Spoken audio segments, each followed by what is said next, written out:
চেঙাৰ বামপাৰত জুবিন গাৰ্গলৈ শ্ৰদ্ধাঞ্জলি জনতাৰ প্ৰাণৰ শিল্পী জুবিন গাৰ্গৰ আকস্মিক বিয়োগত তেখেতৰ শ্ৰদ্ধাঞ্জলি জনাত দিছে বৰপেটা জিলাৰ চেঙা বামপাৰাত হয় এক শ্ৰদ্ধাঞ্জলি অনুষ্ঠান। মহান শিল্পীগৰাকীলৈ শ্ৰদ্ধাঞ্জলি জ্ঞাপন কৰে ৫৫ বছৰ বয়সত জুবিন গাৰ্গে মৃত্যুবৰণ কৰাৰ লগত সংগতি ৰাখি অনুষ্ঠানটোত বন্তি প্ৰজ্বলন কৰা হয়। জুবিন গাৰ্গক মৰণোত্তৰভাৱে হলেও প্ৰাপ্য মৰ্যাদা দিবলৈ অসম চৰকাৰ তথা কেন্দ্ৰীয় চৰকাৰলৈ আহ্বান জনায়। বৰপেটা চেঙাৰ পৰা লাচিত বায়নৰ report, north east frontier news.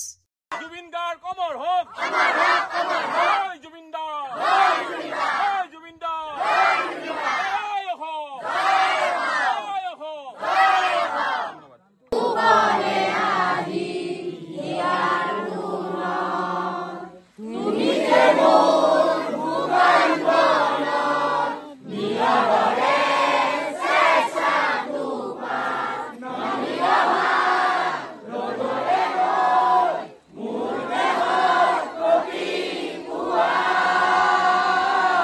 ধুমুহাৰ হাতে মোৰ বহু দিনৰে আছো। আমাৰ প্ৰাণশিল্পী জুবিন গাৰ্গ আৰু নাই। এই গোটেই অসমবাসী ওলাই আহিছে। আমি বৰপেটা ডিষ্ট্ৰিক্ট চেঙাৰ পৰা আমিও ৰৈ থকা নাই।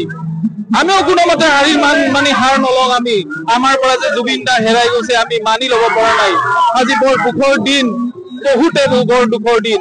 চাওক, আজি ঘৰৰ গৃহিণী বিলাক গোটেইবিলাক হাতত মমবাতি লৈ ওলাই আহিছে যে আমাৰ জুবিন দা আমাক ঘূৰাই লাগে।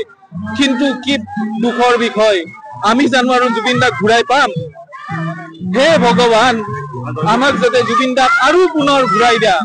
জয় জুবিন দা, জয় জুবিন দা।